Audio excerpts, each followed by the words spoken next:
السلام علیکم ورحمۃ اللہ وبرکاتہ۔ وعلیکم السلام ورحمۃ اللہ وبرکاتہ۔ کیا حال ہے آپ لوگوں کا؟ الحمدللہ، نحمدہ ونصلی علی رسولہ الکریم، اما بعد فاعوذ باللہ من الشیطان الرجیم، بسم اللہ الرحمن الرحیم، رب اشرح لی صدری ویسر لی امری واحلل عقدۃ من لسانی یفقہوا قولی۔ یہ بتائیے کہ حدیبیہ کہاں واقع ہے؟ مدینہ میں ہے یا مکہ میں ہے یا مکہ اور مدینہ کے درمیان میں ہے؟ کہاں ہے؟ مکہ سے تقریباً 9 یا 10 میل کے فاصلے پر۔ مکہ کو ابراہیم علیہ السلام نے حرم قرار دیا تھا، تو یہ حرم کی حدود پر ہے۔ حرم سے مراد آپ یوں سمجھے کہ مکہ کی جو حضری آبادی تھی، یعنی شہری آبادی، ناٹ سٹی آف مکہ، بلکہ وہ علاقہ یا ایریا کہ جہاں تک ایک طرح سے آبادی کے آثار تھے، اس کے باہر بدوانہ زندگی تھی۔ اعرابی کی اصطلاح سنی ہوگی آپ نے، تو اعرابی وہ ہوتے ہیں جو کہاں سے آتے ہیں؟ دیہات سے۔ تو یہ ایک موٹی سی تقسیم ہے رہنے والوں کی، جیسے ہمارے ہاں ہوتا ہے اربن اینڈ رورل، ٹھیک ہے نا؟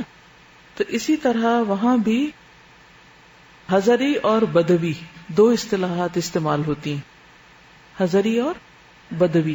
بدوی ہوتی ہے وہ جو بدویانہ زندگی ہوتی ہے، جس میں جہاں کہیں ان کو پانی ملتا تھا وہاں وہ ڈیرے ڈال لیتے تھے۔ ان کے مستقل قسم کے گھر نہیں تھے، گھومتے پھرتے رہتے تھے۔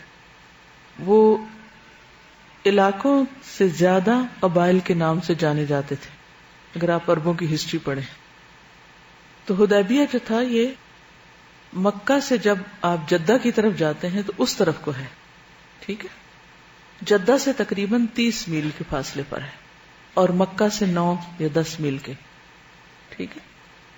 یہاں پر مکہ کے جو پہاڑ ہیں جو مکہ کو سراؤنڈ کیے ہوئے ہیں وہ ختم ہو جاتے ہیں، اور پلینز شروع ہو جاتے ہیں، ساحلی علاقہ شروع ہو جاتا ہے۔ اور اس میں پھر یہ ہے کہ چونکہ میدانی علاقہ ہے ایک طرح سے، تو بڑے بڑے ببول کے درخت بھی ہیں۔ انہی میں سے ایک درخت کے نیچے پھر یہ بیعت ہوئی تھی، جس کو بیعت الرضوان کہا جاتا ہے۔ قرآن مجید کی سورۃ الفتح اسی واقعے کے گرد گھومتی۔ چلیے ہم آگے عمرہ کے لیے کتنے لوگ تھے آپ کے ساتھ؟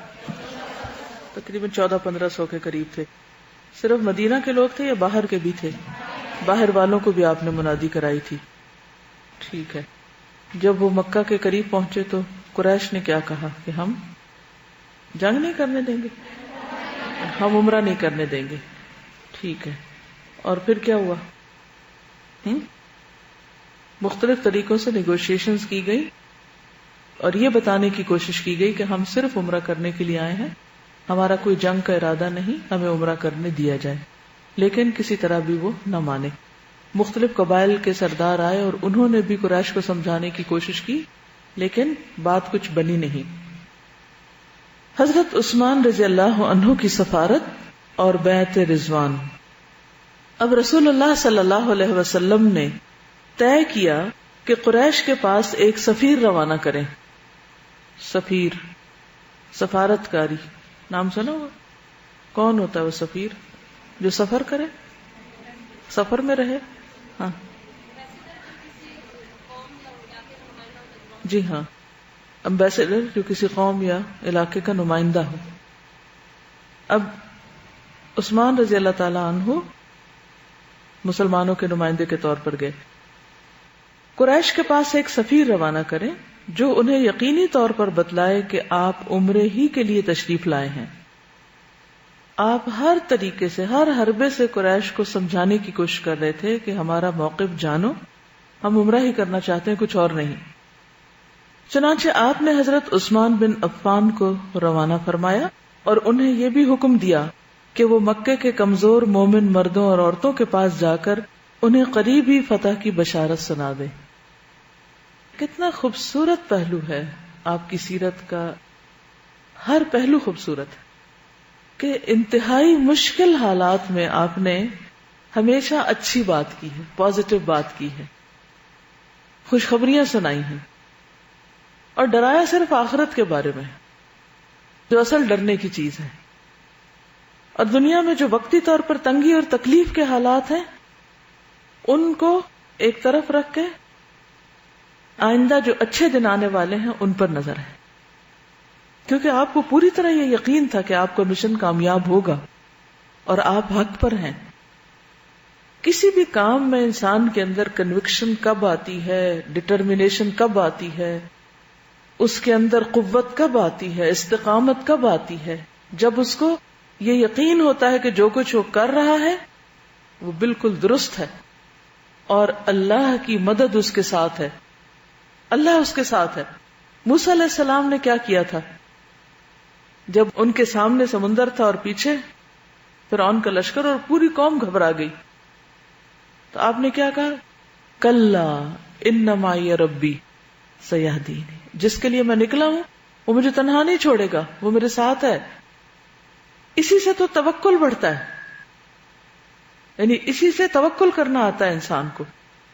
بس شرط یہ ہے کہ انسان اپنی بات کا سچا ہو، قول کا پکا ہو، نیت اس کی اللہ کے لیے ہو اور اس کی کوئی ذاتی غرض اور لالچ اس کام میں شامل نہ ہو.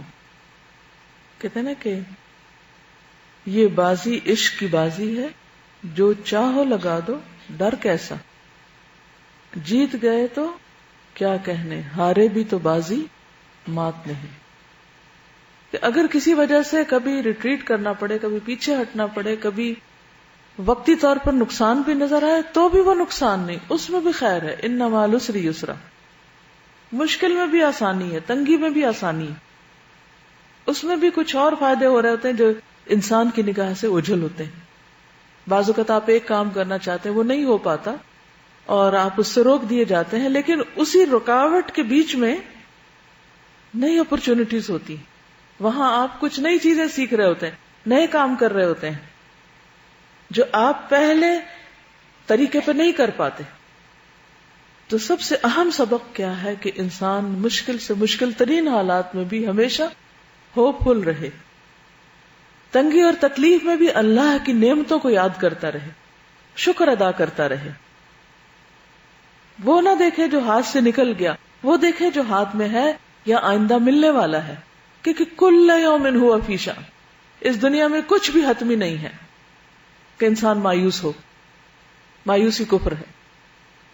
تو ایک طرف حضرت عثمان اتنا مشکل کام لے کے جا رہے ہیں، ایک بہت ہی مشکل ترین سفارتکاری ہے، اتنے ہٹ دھرم لوگوں کے ساتھ بات چیت کرنے جو کسی کی بھی نہیں سن رہے اور جن سے کچھ اچھی امید بھی نہیں، لیکن اس کے ساتھ ہی خوشخبری دے کر بھی بھیج رہے ہیں اور یہ بتلا دیں کہ اللہ عز و جل اپنے دین کو مکے میں ظاہر اور غالب کرنے والا ہے، یہاں تک کہ کسی کو ایمان چھپانے کی ضرورت نہ ہوگی.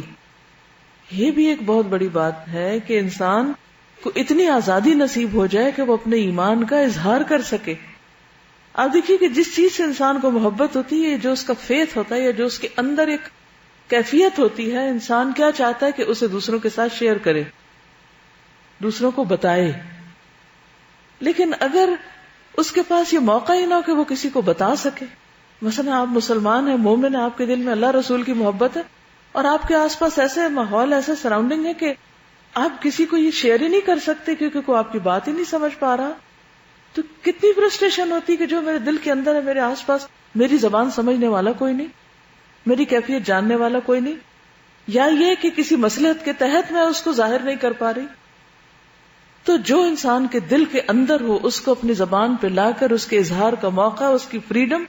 اسی لیے آپ دیکھیں کہ اس جدید دنیا میں فریڈم آف سپیچ کی کتنی ویلیو ہے کہ جو تمہارے دل میں اسے کہو بولو.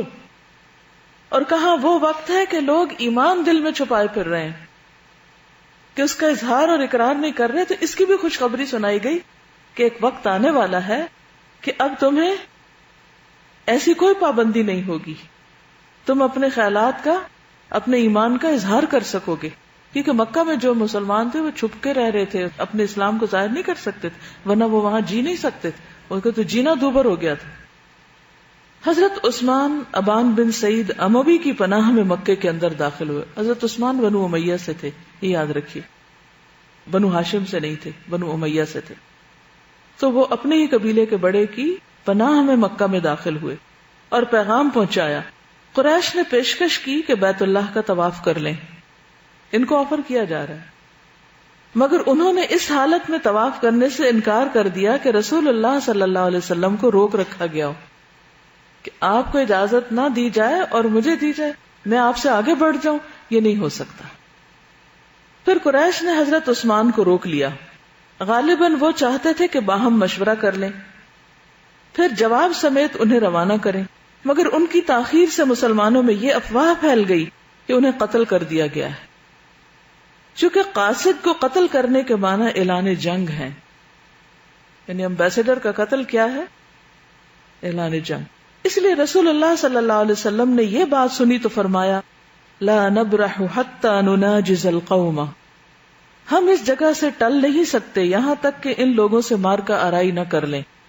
اب تو ہمیں لڑنا ہی پڑے گا، ایسے واپس نہیں جا سکتے. اگر کوئی قاصد کے قتل پر خاموش ہو کے بیٹھ جائے، کوئی احتجاج نہ کرے اور بدلہ نہ لے، تو اس کا مطلب ہے کہ وہ کمزور ہے، اور پھر وہ دعوت دے رہا ہے اپنے عمل سے کہ آؤ ہمیں نگل جاؤ. پھر آپ نے ایک درخت کے نیچے صحابہ کرام کو جنگ پر بیعت کرنے کی دعوت دی. صحابہ ٹوٹ پڑے اور بڑی گرم جوشی کے ساتھ موت پر اور میدان سے نہ بھاگنے پر بیعت کی. یہ بیعت کس پر تھی؟ موت پر اور میدان جنگ سے نہ بھاگنے پر، کیونکہ اسلحہ تو تھا نہیں، ایک ایک تلوار تھی اور مشکل نظر آ رہی تھی. رسول اللہ صلی اللہ علیہ وسلم نے اپنا ایک ہاتھ دوسرے ہاتھ سے پکڑ کر فرمایا ہذہ ید عثمان، یہ عثمان کا ہاتھ ہے. ان کی طرف سے خود بیعت کی. لیکن جب بیعت مکمل ہو چکی تو حضرت عثمان بھی آ گئے، منوں سے راضی ہو گیا. جب وہ آپ سے درخت کے نیچے بیعت کر رہے تھے، یہ بہت بڑی بات تھی، بہت بڑی خوشخبری تھی. اب دیکھیے کہ ہم اکثر بے چین کیوں ہوتے ہیں، صرف اس بات پر کہ پتہ نہیں جو کچھ ہم کر رہے ہیں اس پر اللہ راضی بھی ہے یا نہیں، ہم ٹھیک بھی کر رہے ہیں یا نہیں، ہمارے کاموں سے اللہ خوش ہے یا نہیں. یہ کیفیت ہر اس شخص کی ہوگی جس کو اللہ سے محبت ہے. جس کو بندوں سے محبت ہے اللہ سے بڑھ کر، پھر وہ ہر وقت اس بات کی تلاش میں رہتے ہیں کہ اچھا بندے ہم سے راضی ہیں یا نہیں، کیونکہ جو جس سے محبت کرتا ہے اس کو راضی کرنا چاہتا ہے.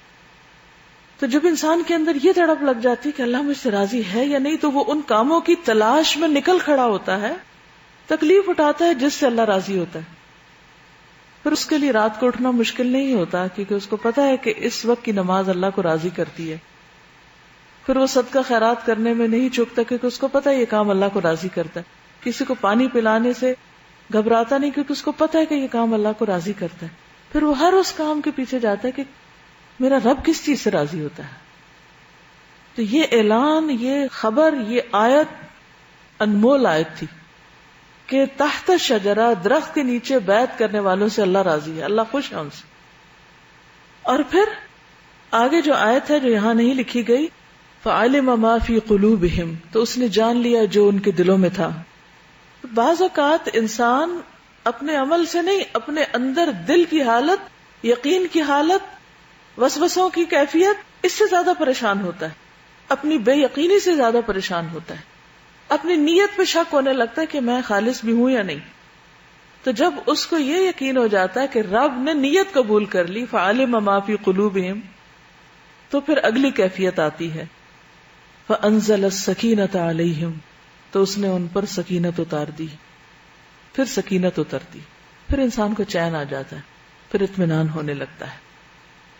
انسان دنیا کو 100 دفعہ راضی کر لے، کوئی فرق نہیں پڑتا، کچھ فائدہ نہیں ہوتا جب تک اس کا رب راضی نہیں. اور رب صرف ظاہری اعمال سے راضی نہیں ہوتا.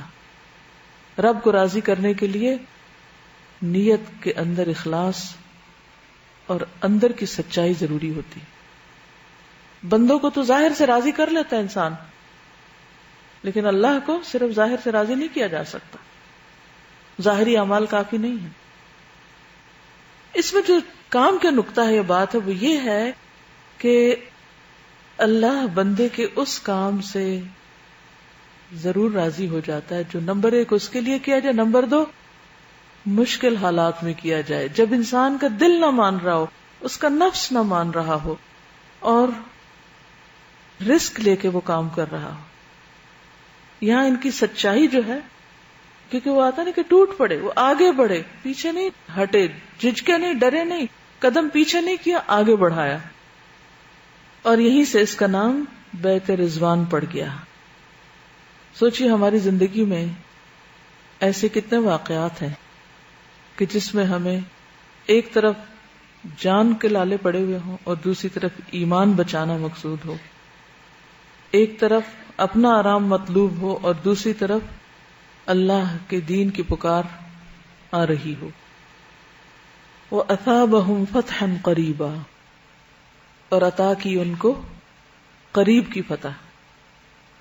فوری طور پر تو نظر نہیں آ رہی تھی فتح، ابھی جو آگے حالات آپ دیکھیں گے، لیکن اللہ سبحانہ وتعالیٰ نے یہی سے خوشخبری دے دی کہ جو کچھ اب ہونے جا رہا ہے اس میں تمہارے لیے فتح ہے۔ گویا انسٹنٹ ریوارڈ، اچھی خوشخبریوں کی شکل میں، لیکن ان ساری خوشخبریوں میں سب سے پہلے اللہ کی رضا ہے اور آخر میں فتح کی بات ہے۔ ہم کیا چاہتے ہیں کوئی کام کر کے؟ سب سے پہلے انسٹنٹ ریوارڈ، اچیومنٹ، وہ جو نتیجہ نظر آ جائے، اور آخر میں یاد آتا کہ ہاں اللہ کرے ہمارے اس کارنامے سے اللہ بھی راضی ہو جائے۔ تو ہمیں یہ ترتیب الٹنا ہے۔ پہلی چیز جو ہمارا مطلوب ہونی چاہیے وہ اللہ کی رضا، اور اس کے بعد باقی چیزیں، اور درمیان میں آپ دیکھیے انزل السکینۃ علیہم۔ جب تک ہم زندہ ہیں ہمیں اپنے دلوں کو ٹٹولتے رہنا ہے کہ اس میں سکینت ہے یا نہیں۔ کسی کام کے کرنے کے بعد دل کے اندر سکینت آئی ہے یا دل اور بے چین ہو گیا ہے؟ کیونکہ الاثم ما حاک فی نفسک، گناہ ہوتا جو دل میں کھٹک ڈالے اور آپ کو خوف ہو کہ لوگوں کو پتہ چل جائے گا، جبکہ نیکی کیا ہے کہ جس پر انسان کا دل راضی ہو جائے، تو دل کے اندر ایک اطمینان اور سکینت نازل کر دیتی ہے۔